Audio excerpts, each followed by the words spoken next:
아시다시피 살인하지 말라라는 거죠. 오늘 제목은 여러분들이 잘 아는 영화의 제목이기도 합니다. 봉준호 감독님이 봤죠? 네. 봉준호 감독님의 살인의 추억이라는 영화의 제목을 그대로 가지고 왔습니다. 1986년부터 1991년도까지 약 6년에 걸쳐서 9명의 무고한 시민을 숨지게 한 연쇄살인 사건을 다루고 있는 영화. 그 영화의 제목을 오늘 그대로 가지고 나온 이유는 바로 그 살인과 관련이 있기 때문에 그렇습니다. 혹시 여기서 살인해 보신 분? 너무 단도직입적으로 제가 물었죠? 네. 아마 살인하지 말라라는 계명을 처음 보면 나는 적어도 6번째 계명은 누가 뭐라고 해도 지킬 수 있다라고 생각하는 분들이 많아요. 왜냐하면 일단은 살인하지 말라라는 계명 자체가 뜻이 워낙 명료해서 다른 설명이 할 필요가 없는 것처럼 보이거든요. 게다가 살인이라는 것은 조금 우리와는 좀 동떨어진, 물론 요즘 많이들 묻지마 살인이라는 이름으로 많은 살인들이 아직도 행해지고 있지만, 그럼에도 불구하고 우리와는 살인이라는 게 일상에서 거리가 멀다 보니까 나는 굳이 이 살인하지 말라라는 계명이 아예 내 인생에 없어도 나는 충분히 지키고 살 수 있을 것 같다라는 생각을 하게 돼요. 그런데 오늘 이야기를 끝까지 듣고 나시면 나는 지금 이 순간에도 살인을 저지르고 있구나라는 것을 깨닫게 되실 거예요. 그래서 이 이야기를 오늘 함께 좀 해보고자 합니다. 먼저 물어볼 필요가 있어요. 왜 하나님께서는 이 살인하지 말라라는 계명을 10계명 안에 넣으셨을까? 제가 지난주에 말씀드렸다시피 1번부터 5번까지의 내용에는 어떠한 단어가 들어간다고 했죠? 엘로힘이라고 하는 단어, 하나님을 지칭하는 단어가 들어간다고 했어요. 원래는 1번부터 4번까지가 엘로힘이라는 단어가 정확히 들어가고 5번은 부모에 관한 거지만 하나님께 하듯 부모를 대하고 효를 다해야 된다라는 의미에서 엘로힘이라는 단어가 5번까지 들어간다라고 말씀드렸어요. 6번부터 10번까지는 엘로힘, 하나님이라는 표현이 없습니다. 그러면 이 살인하지 말라가 왜 10계명 가운데 들어가 있을까? 어떤 학자가요, 20세기를요 대량 학살의 문을 연 짧은 세기라고 말을 했습니다. 그래서 우리가 알다시피 스탈린이라든지 레닌이라든지 마오쩌둥이라든지 히틀러 등의 인물들이 전쟁이라는 광기에 붙들려서 학살한 인원이 무려 1억 7,500만 명이나 된다라고 합니다. 이렇게 많은 이들을 살인을 했단 말이에요. 그런데 오늘 창세기 9장 6절 말씀 한번 볼까요? 창세기 9장 6절 말씀 함께 읽겠습니다. 다른 사람의 피를 흘리면 그 사람의 피도 흘릴 것이니 이는 하나님이 자기 형상대로 사람을 지으셨음이니라. 아멘. 살인하지 말라고 하는 성경의 토대가 어디에서 나오냐면 바로 이 말씀에서 나오는 거예요. 성경의 토대가 하나님이 자기 형상대로 사람이라는 존재를, 우리를 만드셨기에 다른 사람의 피를 흘리면 안 된다라는 거예요. 우리가 생명을 중요하게 여기는 것은 물론 생명 자체가 중요한 이유도 있지만 사람이 하나님의 형상대로 지어진 존재이기에 생명 존중의 토대가 누구한테 있는 거예요? 하나님께 있는 거예요. 하나님이 만든 것을 우리가 마음대로 없애거나 부실 수가 있어요, 없어요? 없어요. 하나님이 만든 것을 우리가 마음대로 부순다? 그거는 무엇과 마찬가지냐면 하나님 저랑 한판 붙으시죠라고 하는 것과 똑같은 거예요. 근데 불교도 죽이지 말라고 하거든요. 살생하지 말라고. 그런데 그 살생하지 말라고의 의미는 우리 기독교의 의미와는 조금 다릅니다. 불교는 벌레도 안 죽일 정도로 살생을 엄하게 금하는데, 이것은 범신론적인 관점이나 자연주의적 관점이나 아니면 인본주의적 관점이 통합해서 들어가 있는 법이에요. 그러다 보니 우리가 생명을 중요하게 여기는 관점과는 토대 자체가 아예 달라요. 우리는 왜 살인하지 말라고요? 하나님이 만들어 주셨으니까. 우리는 단지 그 이유예요. 그런데 불교 같은 경우에는 조금 더 인본주의적으로 가고 조금 더 자연주의적으로 가고, 이거는 창조물이니까 죽이면 안 돼. 이거는 생명이 있는 거니까 죽이면 안 돼. 이런 식으로 나가는 게 이제 불교에서 말하는 살생하지 말라고. 우리 기독교에서는요, 하나님이 만드셨기 때문에 살인하면 안 된다라는 거예요. 이 차이가 있는 거죠. 그런데 역설적이게도 성경은 피로 얼룩진 역사를 기록한 책입니다. 많은 곳에서 하나님은요, 누구를 죽이라고 얘기해요. 한 명도 남기지 말고, 그것도 아주 잔인하고 무자비하게 죽이라고 하십니다. 예를 들어 볼까요? 사무엘상 15장 3절. 사무엘상 15장 3절 함께 읽겠습니다. 지금 가서 아말렉을 쳐서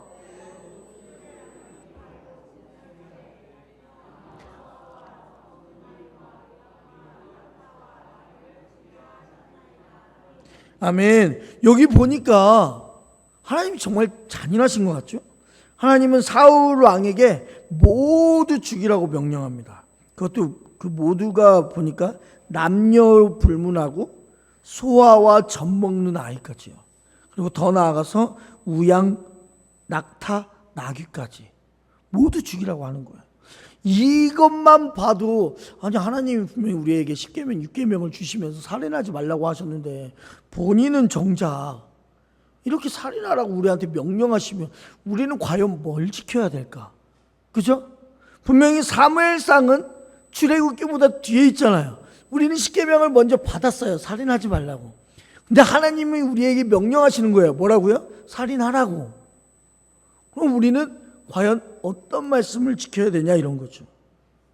그런데 여기에서 우리는 한 가지 중요한 것을 발견하게 돼요. 뭐냐면 성경에서 말하는 이 살인에 대한 개념이 어디까지인지를 볼 필요가 있어요. 살인에 대한 개념이요. 출애굽기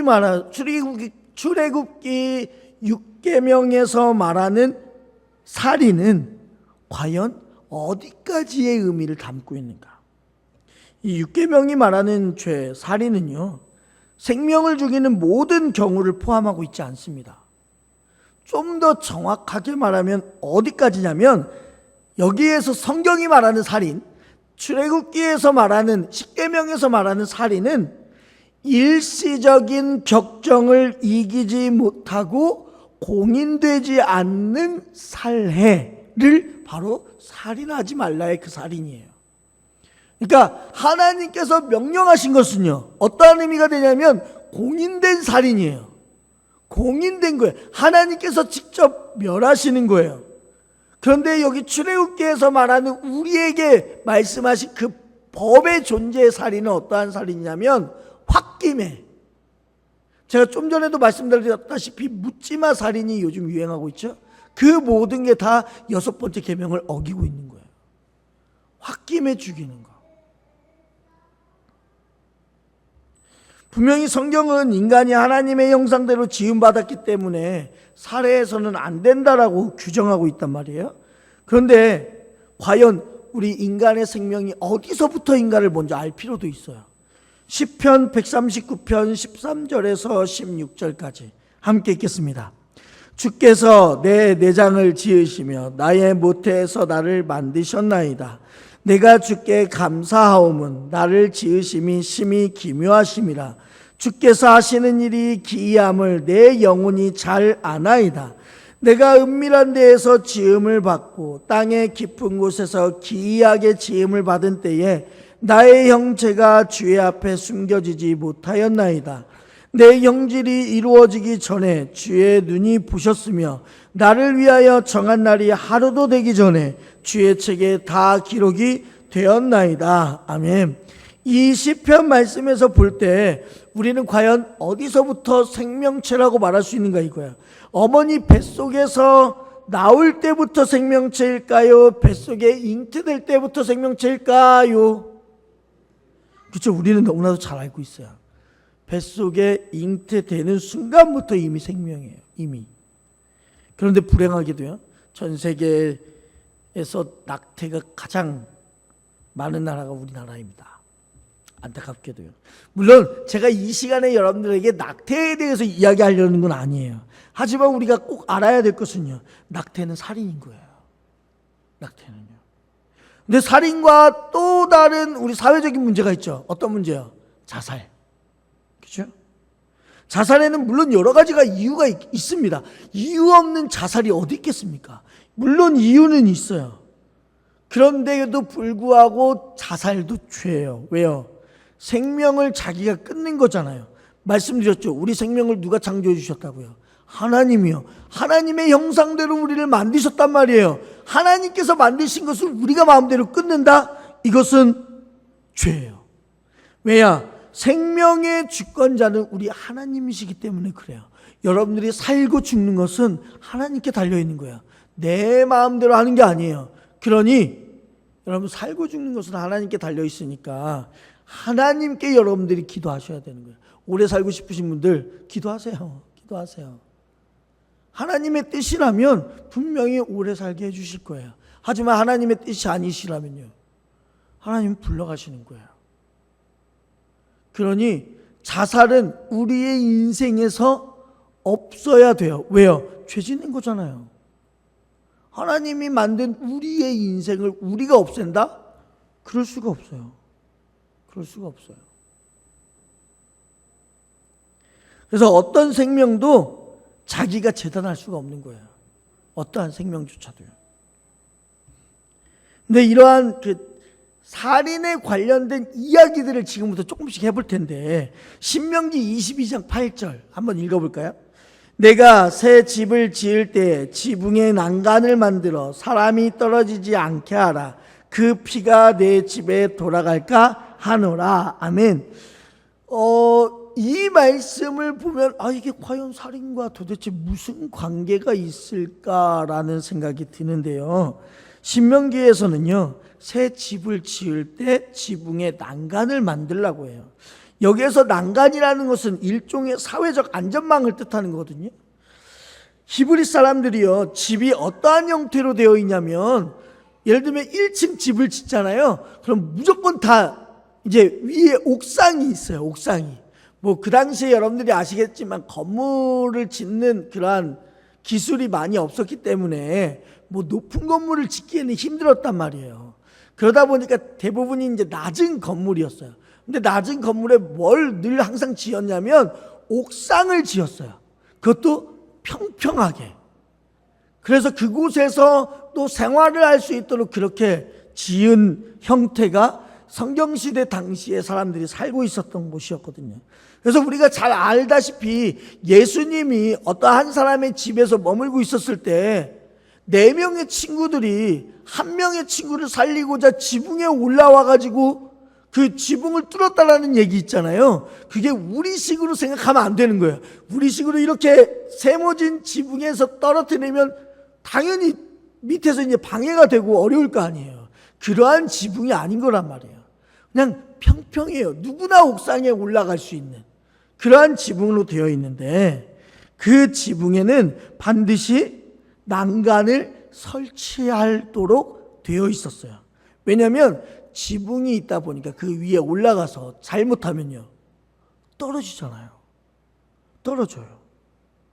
그래서 지역 주민들의 안전을 위해서 사람이 떨어지지 않도록 일종의 사회적 안전망을 치게 된 것이죠. 그런데 오늘 이 시대를 살아가고 있는 우리 그리스도인들에게 이런 사회적 안전망을 설치하는 것에 대한 책임이 우리에게 있는 거예요. 어떤 의미에서냐? 참 꺼내기 힘든 주제이지만 그 세월호 이야기를 좀 해보려고 합니다. 세월호 사건은 여러분들이 잘 알다시피 3명의 목숨을 앗아간 사건이잖아요. 그렇죠? 근데 어떤 분이 이런 말을 했어요. 304명이 죽은 하나의 사건이 아니라 304명이 죽은 304개의 사건이다라고 이야기를 하는 분들도 계시더라고요. 왜요? 그만큼 한국 사회가 안고 있었던 총체적인 문제들이 이 세월호 사건에 전부 다 들어가 있어요. 뭐 알다시피 생명 경시 문화도 그 안에 들어가 있고, 물질 만능주의라든지 일부 종파에 비틀어진 신앙까지 들어가 있던 게 바로 세월호 사건이잖아요. 이러한 사건을 통해서 많은 이들이 죽음을 당했어요. 더 나아가서 뭐 더 이전으로 가보시죠. 저는 기억이 잘 안 나지만 성수대교가 중간에 끊어진 일이 있었습니다. 그리고 거대한 삼풍백화점이 폭탄에 맞은 것처럼 무너진 일도 있었어요. 근데 그 모든 것들이 다 뭐 때문에 일어났냐 이거예요. 다 조금이라도 돈을 좀 아껴보고자, 좋지 않은 건물 자재를 쓰고 좋지 않은 재료들을 쓰다 보니까 이러한 일들이 일어나게 되었다고 분명히 뉴스에서는 이야기하고 있었죠. 제가 이런 이야기도 들었어요. 뉴스를 보는데 어떤 사람이 이제 백화점 잔해에서 가장 오래 산 사람들도 있었잖아요. 그때 뭐 19일 동안 아무것도 먹지 않고 물만 먹고 이렇게 빗물이 떨어진 거 먹고 자기의 소변을 받아서 걸러서 먹고 살면서 19일 동안 살았던 사람도 있었단 말이에요. 근데 그러한 사람이 살아나오니까 어떠한 분이 이런 이야기를 했다라는 거예요. 뭐하러 기어나와? 그냥 있지. 그러면 보상금이라도 유족에게 돌아가서 남은 가족이라도 고생 안 할 텐데. 이러한 말을 했던 사람들이 있었단 말이에요. 물론 이 말은 들은 우리도 충격이 가시죠. 당연히 충격이 있어요. 그런데 이게 바로요, 오늘 이 시대 사람들의 가치를 형성하는 만모니즘이란 말이에요. 지금 이 사회에는요, 겉만 번지르르하게 서 있는 허상에 불과해요. 돈을 아끼기 위해서, 내 입속을 챙기기 위해서 이러한 일들이 아직까지도 일어나고 있다는 거예요.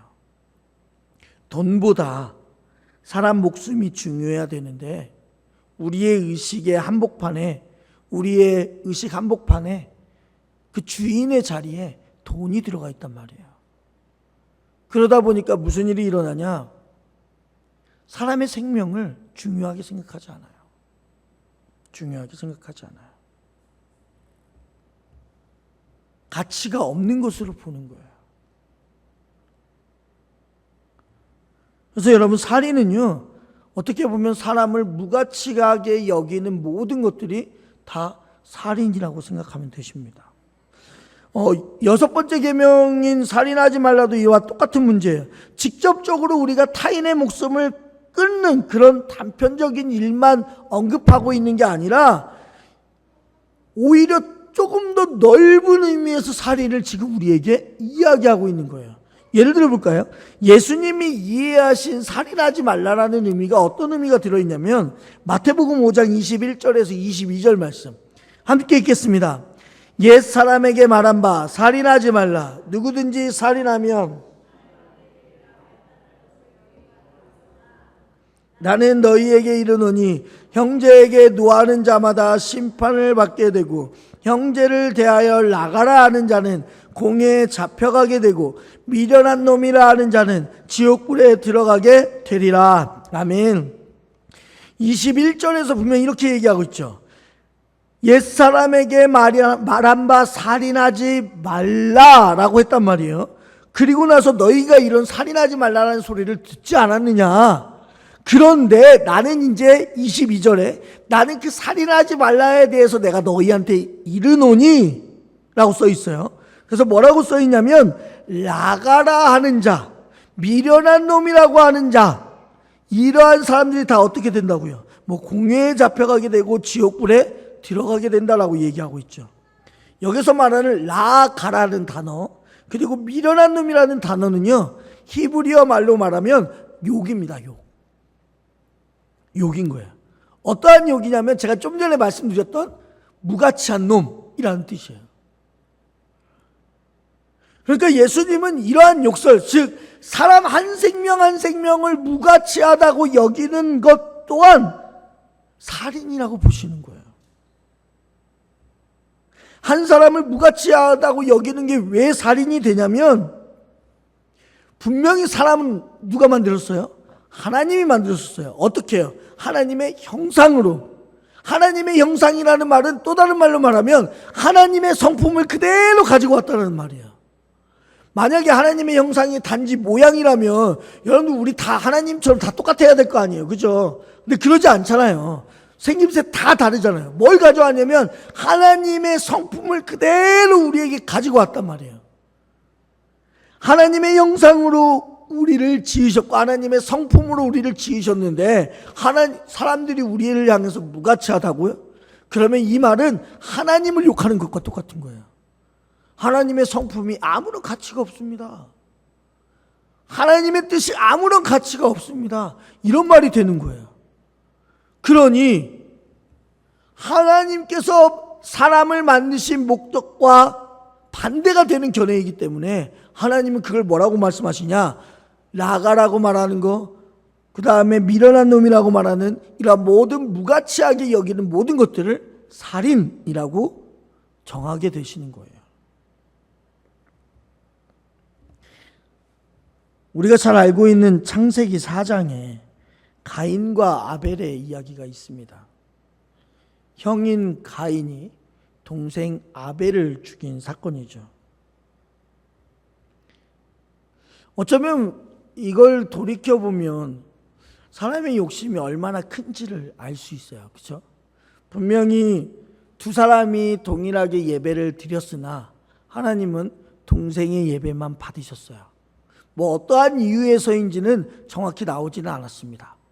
하지만 뭐 여러 가지 정황상 추론해 볼 수는 있겠지만, 그러면 형인 가인은 이렇게 생각하면 되거든요. 아, 동생처럼 어떻게 예배드려야 되는지 다시 한번 봐야 되겠구나 라고 생각하면 되는데, 형은 동생을 죽이면 내 예배를 하나님께서 받으시겠지라고 생각한 거죠. 그렇다면 가인이 아벨을 죽였기 때문에 살인자인가? 아니면 살인할 씨가 그 속에 있었기에 죽인 것일까? 여러분, 범죄한 인간은요, 타락한 인간, 하나님을 떠난 인간은 마음속에 누구든지 살인할 수 있는 씨앗이 자리 잡고 있어요. 누구든지요. 우리 안에도요. 여러분, 물론 지금 마음속에 어떠한 마음이 있는지는 모르겠지만 우리 마음 안에도 누군가를 이렇게 해하거나 죽이고 싶은 마음이 있어요. 타락한 본성 때문에 살인이라는 열매를 낳게 된 거예요. 이 살인이라는 게 그러니까 뭐로부터 들어왔냐? 죄로부터 들어오게 된 거예요. 만약에 죄가 없었다면요, 살인이라는 걸 개념이 아예 없었을 거예요. 근데 죄가 들어왔단 말이에요. 본성 때문에 살인이라는 열매를 낳게 된 것이지 살인을 했기 때문에 살인자가 아니란 거예요. 그런 면에서 보면 우리는 모두 다 살인의 씨를 가지고 있는 거예요. 언제든지 살인자가 될 수 있다라는 거죠. 그러면 왜 가인이 아벨을 죽인 사건이 성경에 기록될 만큼 중요했을까? 왜요? 왜 중요했을까요? 이거의 중요한 이유는 이거예요. 하나님의 계획을 가인이 망쳤어요. 하나님의 원래 계획이 어떤 거였냐면 아벨을 통해서 여자의 후손이 오도록 원래는 계획하셨단 말이에요. 근데 그 계획을 누가 망쳤어요? 가인이요. 충동적인 살인을 통해서 아마 하나님도 어쩌면 아차 싶었을지 모르겠어요. 충동적인 살인을 통해서 하나님의 계획을 순식간에 망가뜨렸어요. 가인은 아벨을 죽임으로써 인류를 구원하려는 하나님의 계획에 도전장을 내민 거예요. 그 도전장을 내민 것을 때문에, 그리고 그 도전장을 내민 것에 대해서 하나님은 어떻게 반응하는지를 보여주기 위해 성경에 이러한 가인과 아벨의 살인사건이 들어가 있단 말이에요. 근데 이 가인과 아벨 사건 이후에 무슨 일이 일어나냐? 하나님이 구원에 대한 계획을 조금 변경하시죠. 어떻게 변경해요? 아벨 대신에요, 셋이라는 아이를 주세요. 아벨 대신에 셋이라는 아들을 주셔서 그 구원에 대한 계획을 계속해서 유지되게 만드신 하나님의 놀라운 뜻을 우리가 성경을 통해서 볼 수 있는 것이죠. 그래서 셋을 통해서 구원의 계보를 이어가시게 됐고, 셋의 후손으로 오신 예수 그리스도는 인류의 근본적인 모든 악을 대신 지고 본인이 죽게 되시는 역할을 감당하게 되는 것이죠. 그렇다면 마태복음 5장에서 말하는 한 사람을 무가치하게 여기는 마음속 생각을 예수님께서는 살인이라고 규정하신다면, 제6계명 살인하지 말라라는 계명과 상관없는 사람이 과연 우리 교회에도 얼마나 있을까요? 한 명도 없을 수도 있어요. 한 명도요.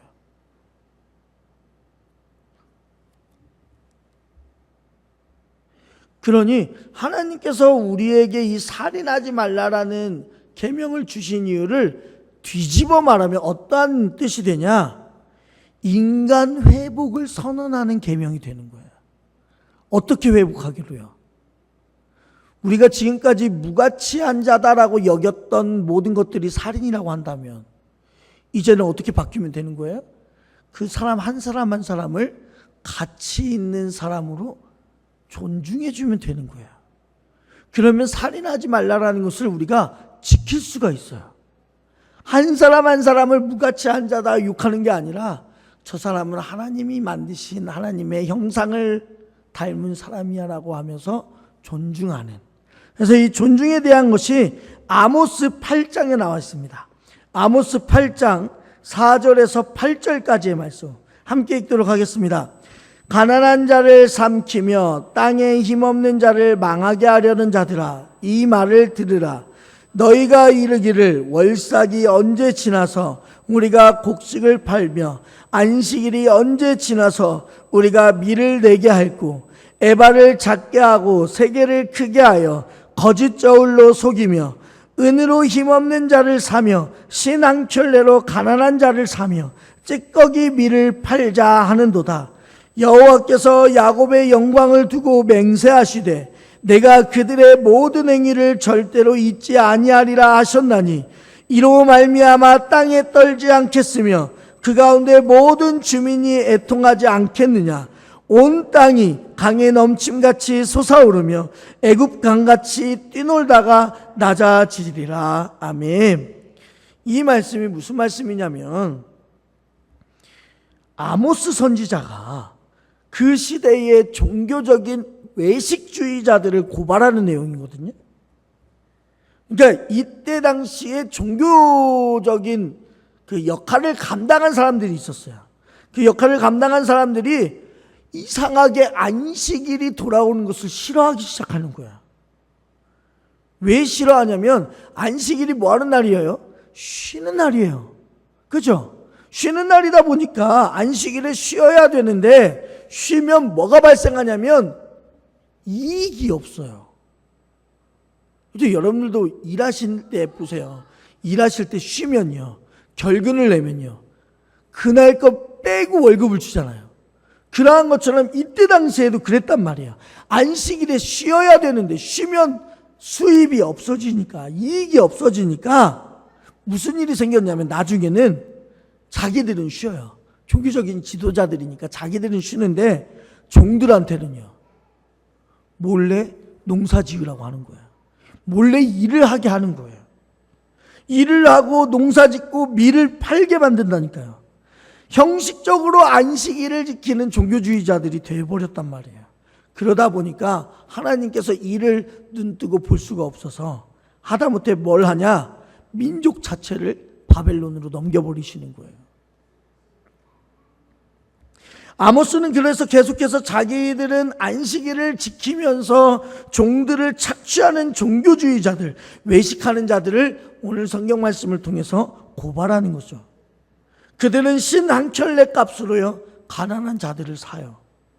그리고 그들의 목숨줄을 가지고 장난을 친단 말이에요. 이게 바로 한 사람 한 사람의 가치를 무가치하게 여기는 것과 똑같은 거예요. 이걸 우리 현대적인 내용으로 가져와 볼까요? 비정규직 노동자, 고용이 불안한 노동자들에게 현실적으로 가해지는 고통, 있는 사람들은 더 있게 되고 없는 사람들은 더 절망하게 만들 수밖에 없는 이 양극화 현상. 그래서요, 우리는요, 기독교적인 차원에서 이 사회에 안전장치를 설치해야 된다는 책임의식을 가질 수밖에 없는 거예요. 그래서 초반에 말씀드렸던 우리 각 이스라엘 집의 형태의 옥상의 난간을 만들라고 이야기한 것이 바로 우리 시대로 가져오면 사람이 어떠한 이유에서든지 가치 있는 사람으로 만들기 위해서 그 사람을 업신여기고 그 사람에게 줘야 될 것을 주지 못하고 이러한 일들을 없어져야 되는 게 바로 사회적인 책임을 가지고 나아가는 기독교인들의 역할을 보여주는 게 바로 살인하지 말라라는 계명에 들어가 있는 거예요. 그러한 의미에서 저는 한국 기독교 장로회, 즉 기장이라고 불리우는 교단이 그러한 의미에서 저는 정말 좋은 교단이라고 생각하는 거예요. 왜냐? 사회적인 약자를 돌보잖아요. 물론 우리가 10여 년 전만 해도 10여 년 전이 아니죠. 20여 년 전만 해도 2000년대 초반까지요. 많은 정통 교단이라고 불리우는 사람들이요. 우리 한국 기독교 장로회를 이단이라고 말했단 말이에요. 왜냐하면 예배 드리는 것뿐만 아니라 사회에 참여해서 가난한 자들을 이렇게 돌보고 그들과 함께 예배 드리고 막 이러니까 그러한 게 그들의 눈에 보기가 싫었는지는 모르겠지만 그들의 뜻과는 달랐는지는 모르겠지만 그러한 것을 보고 우리를 이단이라고 명시하기도 했단 말이에요. 그 뒤에는 이제 많은 것들이 달라졌죠. 많은 교단들도요, 요즘에는요, 사회 참여를 정말 많이 합니다. 그래서 어려운 이들을 도와주고 그 속에서 함께 예배 드려주고 하는 거 많아요. 아까 전에도 세월호 사건 이야기를 했지만요, 아직까지도 세월호의 모든 그 유가족들을 데리고 예배하고 있는 장소가요, 우리 기장 안에 있어요. 기장의 목사님들이 함께 아직까지도 그들의 마음을 위로하며 예배드리고 있단 말이에요.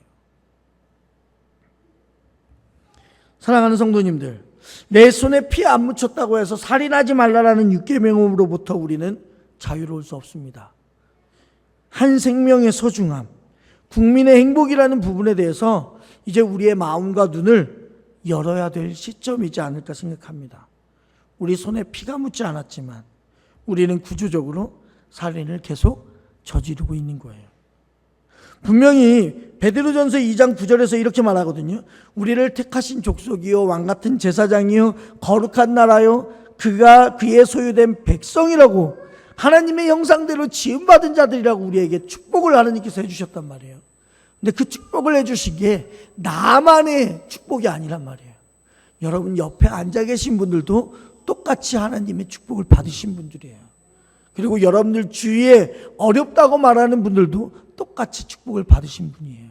그러니 우리는 감히 그분들에게 손가락질할 그러한 존재도 되지 못하고요.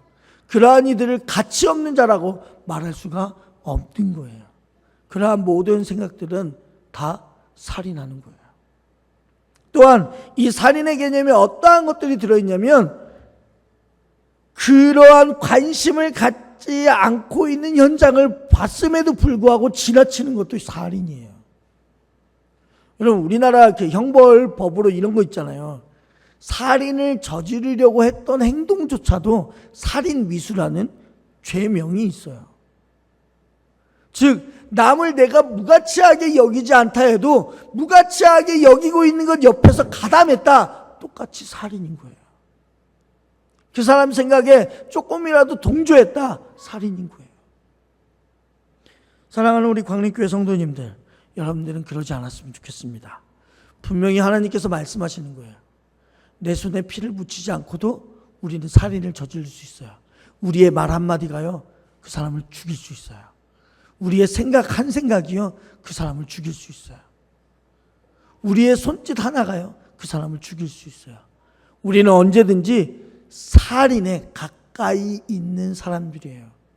그러니 항상 우리 자신을 조심스럽게 행동하며 나아가는 여러분들이 되셨으면 좋겠고, 무엇보다도 우리 마음 가운데 다른 사람을 대할 때, 나만이 하나님의 형상대로 지음받은 사람이 아니라 내가 생각하는 저 사람도, 내가 바라보고 있는 이 사람도 하나님의 형상대로 지은 사람이니까 그 사람도 가치 있는 사람으로, 하나님이 만드신 사람으로 존중해야지라는 마음이 우리 안에 있다면 이 10계명의 제 6번째 계명인 살인하지 말라 충분히 여러분들이 지킬 수 있다고 생각합니다. 함께 살인하지 말라를 끝까지 지키며 삶을 살아가시는 여러분들이 되시기를 주님의 이름으로 축원합니다. 기도하겠습니다. 하나님, 살인하지 말라라는 계명을 보면서 누군가를 칼로 찌르거나 총으로 쏴서 죽이는 것만 우리는 살인이라고 생각했습니다. 하지만 오늘 성경 말씀을 보니까 하나님께서 만드신 모든 형상들 가운데 가치 없는 사람이라고 욕하는 모든 것까지도 살인이라고 말씀하셨고, 사회적인 돌봄 차원에서 약한 이들을, 어려운 이들을 돌보지 못한 것도 살인이라고 말씀하셨으며, 더 나아가 간접적으로라도 그들을 돌보지 않고 지나간 것 또한 살인이라고 말씀하셨습니다. 주님, 이제부터라도 우리의 마음 가운데, 우리의 삶 가운데 살인을 저지르지 않기를 원합니다. 한 사람 한 사람을 우리 각자 자신과 똑같이 하나님께서 만드신 형상이라는 것을 기억하게 하여 주셔서 그 사람 한 사람 한 사람의 가치를 존중할 수 있도록 인도해 주시고, 그 사람의 모든 생명을 존중하며 나아갈 수 있는 우리 모든 이들이 되어서 우리의 삶 속에서 인간의 회복이 선언될 수 있도록 인도하여 주시고, 우리의 삶이 인간 회복에 기여할 수 있는 모든 성도들의 삶이 될 수 있도록 인도하여 주시옵소서. 예수님의 이름으로 기도드립니다. 아멘.